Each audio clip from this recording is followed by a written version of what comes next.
Во студиото со вас, Александар Спасовски. Добар ден, ви благодарам што сте со нас. Синдикатот на УПОС и владата седна на маса за да се договорат за додатоците на плата за 7800 административци. Синдикатот бара додатоци за плата од 30%, владата нуди 8% секоја година, со што во 2028 платата на административците би била повисока за околу 40%. Средбата ја следи Даниел Василев. Одиме пред владата во живо, го имаме на линк. Даниел, падна ли некаков договор? Добар ден, Александар. Договор се уште нема, меѓутоа на маса бил ставен оној предлог за кој што зборуваше премиерот Христијан Мицкоски, а тоа е раст на платите согласно растот на минималната плата и 8% додаток секоја година во наредните 3 години. Ова за синдикатот барем за сега не е ниту прифатливо, ниту неприфатливо со оглед на тоа што председателот на синдикатот на УПОС кажа дека одлуката сепак ќе треба да ја донесат сите членови на овој синдикат. Тоа би значило дека некаде до крајот на неделата членовите на синдикатот на упос ќе треба да донесат одлука дали ја прифаќаат оваа понуда од владата или сепак не. Средбата во владата траеше некаде повеќе од 1 час, пошто председателот на синдикатот на УПОС Трпе Дејановски даде изјава за медиумите, во продолжение да слушнеме дел од неа. Мило ми е што се прифати барањето на синдикатот на УПОС, душа не во целост, меѓутоа додатоците на плата владата ги прифати да ги исплаќа на вработените во администрацијата и правосудството. Како што најавувавме минатата година, ќе бидат на неколку години, значи на 3 рати, по 8%, за жал не во 10%, пак ќе повторам, за жал не ги добивме минатата година, меѓутоа еве сега владата прифаќа да ги исплаќа од сега, заедно со почеток од месец март, преку начин на што сите институции во државна управа и правосудство, значи судови и обвинителства ќе треба подпишат поединечни колективни договори за да го добијат ова право. Она што треба да се доработи е да се спреми текстот на овие колективни договори заедно со владата, односно представници на владата и синдикатот, и тоа да биде ставено на гласање кај нас во синдикат на органи и тела да видиме дали колегите ќе го прифатат на тој начин. Доколку го прифатат, нема никаква пречка за подпишување на тие поединечни колективни договори, доколку не го прифатат, владата ќе добие наш одговор дека веќе се изгуби една година, вработените може би ќе бараат повеќе од овој износ што сега е понуден и да видиме дали ќе има условување од страна на владата за откажување од нешто друго. Даниел, што е со набарање на владата синдикатите да се откажат од општиот колективен договор? Се разговараше ли за него на средбата? Александар, според изјавата на Дејановски, и ова прашање било покренато на оваа средба. Меѓутоа, проблемот е што во суштина синдикатот на УПОС не е подписник на оној општ колективен договор, туку тоа е Сојузот на синдикати на Македонија. Доколку овој услов од владата е прифатлив за овие 7800 административци, тоа ќе значи дека ќе треба да се бараат други начини како тие да се откажат од општиот колективен договор. Да слушнеме дел и од оваа изјава на Дејановски. Услов беше, од наша страна беше предочено дека УПОС не е подписник на општиот колективен договор и не може да се откаже од нешто што не е подпишан. Беше инсистирано од страна на представниците на владата да тоа да се стави во овие индивидуални колективни договори, затоа ние ќе чекаме одлука на членовите. Ако прифаќаат да се откажеме од општ колективен договор, во ред, ќе подпишеме. Ако не прифаќаат, значи одлуката пак ќе повтораме на членството на синдикатот УПОС.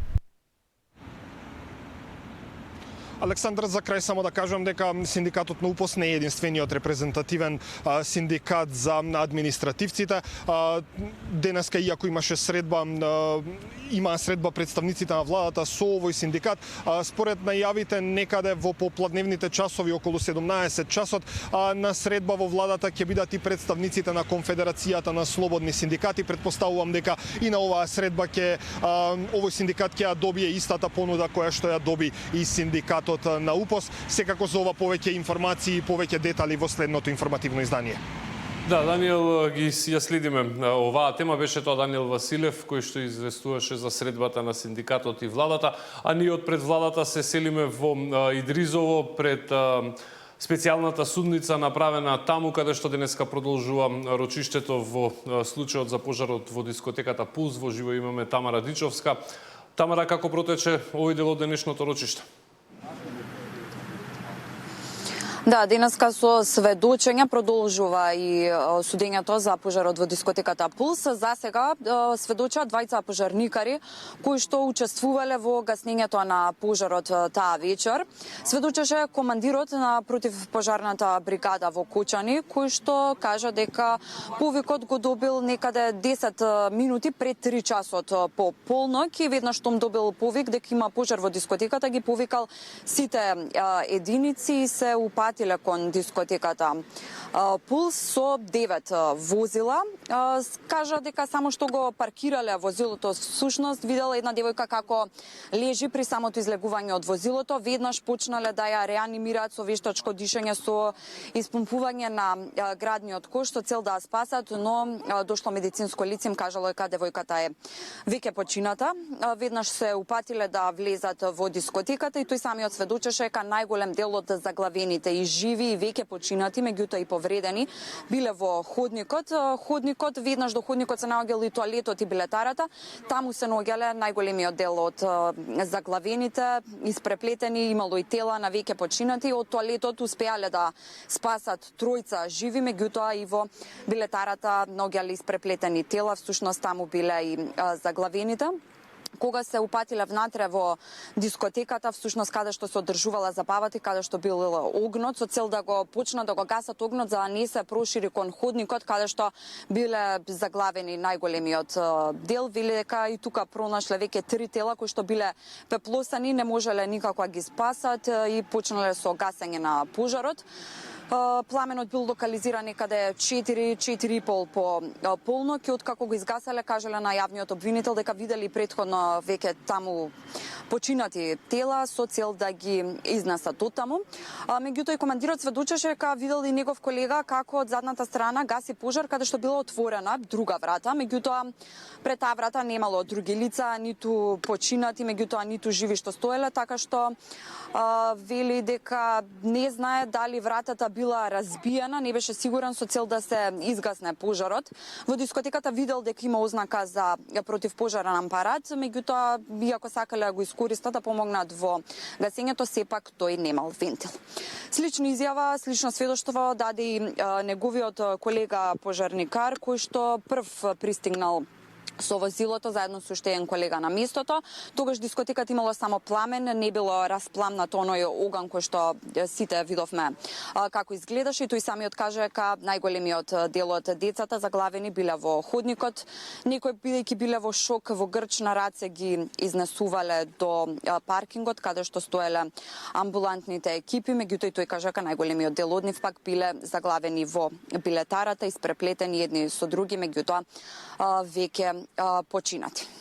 Тоа беа нивните две сведоштва на пожарникарите. Продолжува судењето денеска со тројца други сведоци, меѓутоа пред самото судење мајката Јулија Златкова на починатиот Тома Златков кажа дека имаат сознанија дека братот на собственикот на Пулс, кој што се наоѓа во притвор, имал телефон со кој што влијал врз сведоците на обвинителството.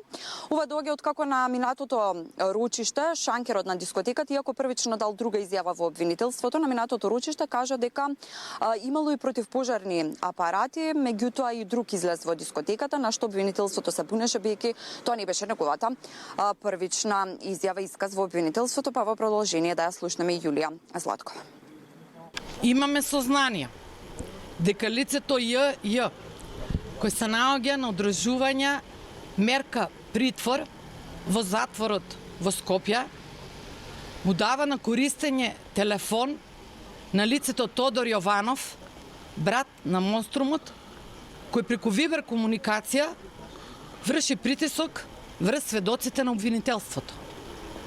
Ги повекуваме надлежните служби да ја проверат оваа информација и детално да го проверат телефонот и комуникациите кои се остварени преку овој телефон. Се случи геноцид на млада генерација поради алчност, корумпираност и несовесно работење. А пак се продолжува да се работи во таа насока. Да, и денеска дел од адвокатите побара обвинението да биде повлечено за поголемиот дел од обвинетите кои што се наоѓаат во оваа судница, бидејќи според нив тие не биле директно поврзани со пожарот, ниту пак биле присутни ни таа вечер, ни претходните вечери, ниту пак ја донеле пиротехниката во дискотеката, што придонела да се запали и да починат сите лица. Во продолжение го слушаме и адвокатот Еленко Миланов со неговото барање. Во однос на поголем број од овие луѓе кои што се овде, постапката треба да запре затоа што лица кои што не се присутни таа вечер и не се на должност со конкретни обврски кои што можеле да бидат превземени или не превземени како пропуштање за причина, за последица, за настанување на самиот пожар и последиците кои што настанале од нив. Од друга страна, веќе имаме сведоци кои што и минатиот пат потврдија дека пиротехниката е местена, донесена, припремена од самата група, со што веќе државните службеници од поголемиот број од институциите овде не можат да останат во постапката. Да, Александар, судењето продолжува, другите сведоштва и целосниот извештај од денешното судење во вестите во 16 часот. Да, Тамара, ти благодарам за сите овие информации. Тамара Дичовска беше тоа, известуваше од затворот во Идризово, каде што продолжи судењето за случајот Пулс. А Советот на јавни обвинители се уште не ги добил од владата 5 мината кандидати кои конкурираа за државен јавен обвинител. Првиот човек на Советот вели штом пристигнат кандидатурите за наследник на Коцевски во законскиот рок од 15 дена ќе ги оценат тројцата обвинители и двајцата суди и кривичари кои имаат желба да застанат на чело на државното јавно обвинителство. Позитивна или негативна оцена ќе добие секој од нив, а кој од кандидатите ќе добие шанса да биде изгласан во собранието, од Советот велат тоа е одлука на владата. До овој момент уште не стигнале кандидатите пријавени во оглас. Кога ќе стигнат во законски рок од 15 дена ќе дадаме одговор. Во принцип ги знаеме сите кандидати што се пријавени, ќе ги разгледаме и во седница ќе одлучиме. И ќе го известиме владата во законски рок. Ја мислим дека ние предлогот го праќаме до владата на Република Северна Македонија и владата согласно закон ќе даде еден кандидат. Ние може да дадеме два, тројца или еден. Значи владата е таа последна алатка што дава предлог до собранието. Ние еве во пракса и да даваме за 3 кандидати, владата согласно закон еден кандидат треба да даде до собранието. Што тоа позитивно мислење? Да, за позитивно. Ако даваме негативно мислење, тоа се потразбира, владата не може да тој кандидат да го даде во собранието. Согласно закон.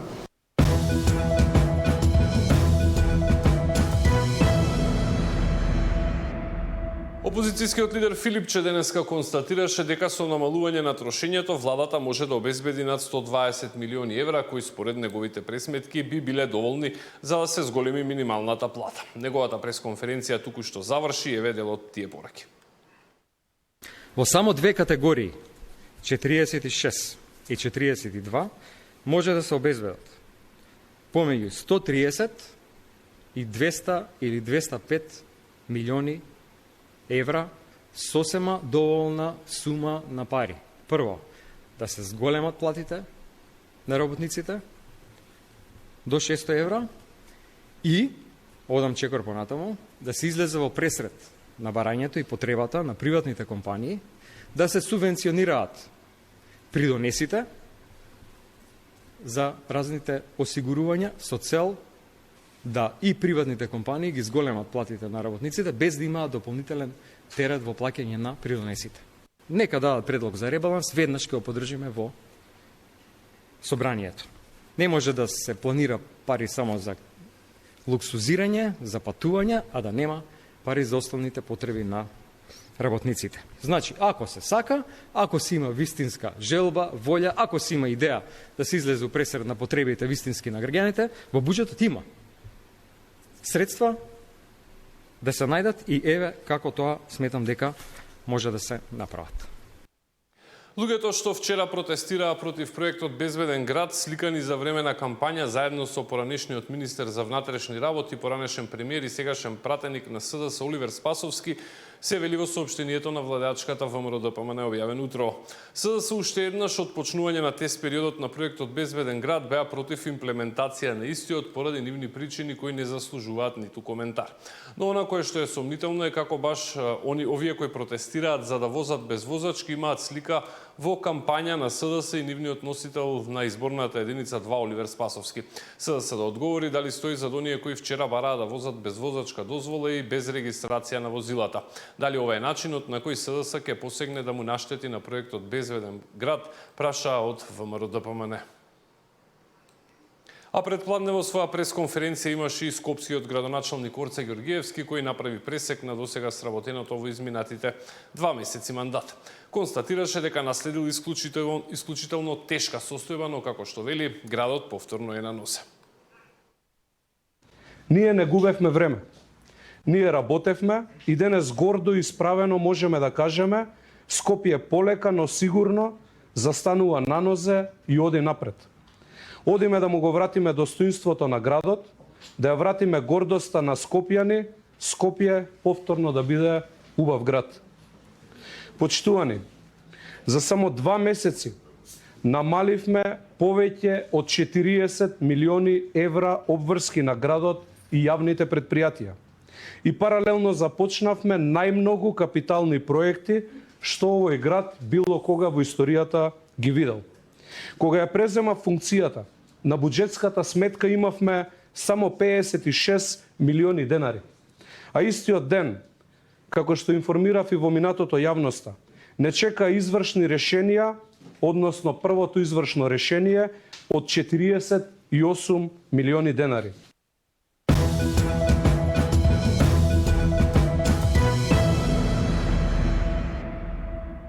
Штипската болница најавува засилување на кадровскиот капацитет со нови вработувања до крајот на оваа година. Планот е да се реализираат 25 вработувања, главно на медицински персонал и помошен кадар, но ќе се вработуваат и доктори. Од Штип се јавува нашиот дописник Трајан Ристовски. Во тековната 2026 Штипска клиничка планира значително зголемување на бројот на вработени, со што би се зајакнал човечкиот потенцијал во здравствената установа. Согласно добиените согласности, ќе продолжат договорите за вработените на определено време, додека паралелно се спроведува постапка за трајно вработување на 25 лица. Како дел од втората фаза од програмата на Министерството за здравство, се предвидува и ангажирање на приватни специјализанти, чекор кој треба дополнително да ја стабилизира кадровската состојба во болницата. Понеделникот го пуштивме во Скопје за да го добиеме тој договор за 25 и сега оптимистички би сакале и тие 31 што ни се договор на дело да успееме да ги трансформираме оваа година. Значи тоа би било некаде околу 56 до 60 вработувања што ги имаме и се надеваме на таа втора етапа од Министерство за здравство што е за вработување на приватни специјализанти. Новите вработувања ќе бидат насочени пред се кон пополнување на дефицитарните работни места, особено во делот на средниот и помошно-техничкиот кадар, кој моментално представува најголем предизвик за функционирањето на болницата. Ке има многу помалку доктори отколку болничари, сестри, шофери, значи и од администрација исто така ке имаме, значи економист, правник. Паралелно со кадровското заекнување, раководството најавува изголемување на буџетот за тековната година, кој би бил повисок за 10 до 15% во однос на минатогодишните околу 870 милиони денари. Дел од средствата ќе бидат наменети за набавка и сервисирање на медицинска опрема, како и за санација на подпорниот зид кој неодамна падна и потрупа 2 паркирани возила. За Сител, Трајан Ристовски.